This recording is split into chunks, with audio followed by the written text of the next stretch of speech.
Chaque enfant a le droit d'être protégé contre toute forme de violence physique et mentale. Une forme de ces violences est, sur notre territoire comme ailleurs, systématiquement tue. Il s'agit des violences sexuelles. 10% de la population française est touchée par l'inceste. 6,7 millions de Français, 3 à 5 enfants par classe. Il s'agit d'un enjeu sociétal, il s'agit d'un enjeu politique, d'un enjeu de santé publique, mais avant tout d'un enjeu humain, tout simplement. Chers partenaires institutionnels et associatifs, chers enfants, nous serons, avec votre soutien, les acteurs et comptables de ces évolutions que nous souhaitons voir advenir sous peu, sur notre si belle île en proie, hélas encore, nous le savons, à tant de souffrances.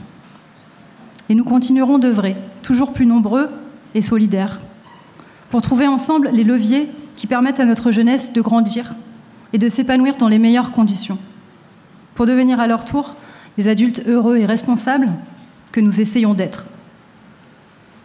Marhaba. Aujourd'hui, c'est une nouvelle étape pour la protection des enfants de Mayotte, les enfants victimes de violences sexuelles. Vous êtes en effet réunis pour signer une charte qui rappelle les droits des enfants et vous engage à prévenir et lutter contre toute forme de violence sexuelle. Aux côtés du collectif CID et de tous les jeunes engagés dans votre projet, je salue les 17 maires de Mayotte qui aujourd'hui signent cette charte.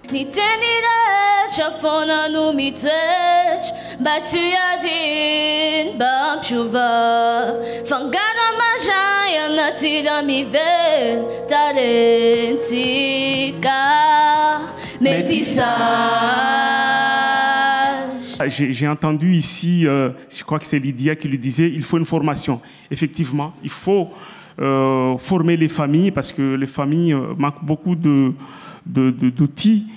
Parce que moi, je pars surtout sur le postulat que pour mieux protéger les enfants, il faut accompagner les familles. Nous savons bien que seuls, nous ne pouvons pas grand-chose. Donc de constater que nous sommes un partenaire au milieu d'autres services de l'État, des élus de l'île, des associations, des familles, eh bien c'est un grand motif de satisfaction et c'est aussi un pari sur une réussite. Il s'agit d'un sujet qui aujourd'hui mérite d'être mis en avant de la scène médiatique. Il n'y a pas mieux que le maire, première autorité publique de proximité, en lien avec tous les acteurs pour défendre haut et fort cette belle cause. Nous avons sur ce sujet des violences sexuelles un impérieux devoir d'action et je tiens à remercier tout particulièrement l'association Akizawanatsa qui contribue avec la société mahoraise dans son ensemble à progresser sur ce sujet.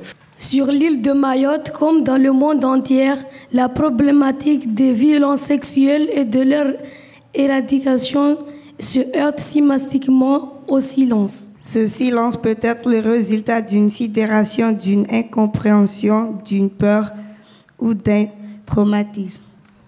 Les victimes peuvent se trouver dans des dispositions sociales et personnelles qui les conduisent à un repli sur elles-mêmes, ainsi qu'à une indifférence, voire à une tolérance de ces actes par leur entourage. Dans ce contexte, une très faible éducation à la sexualité est à la déplorer, ainsi qu'un nombre très élevé et sûrement sous-estimé des victimes de violences sexuelles, notamment chez les enfants. La présente charte constitue un premier pas vers une prise de conscience collective du chemin qu'il reste à parcourir ensemble. On écrit sur les murs le nom de Msaïdié, des messages pour les jours à venir. On écrit sur les murs à l'encre de nos veines, on dessine tout ce que l'on voudrait dire. On écrit sur les murs la force de nos rêves, nos espoirs en font des graffitis.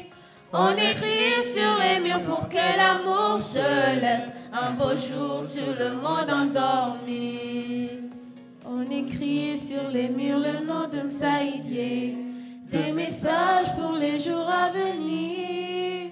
On écrit sur les murs à l'encre de nos veines, on dessine tout ce que l'on voudrait dire.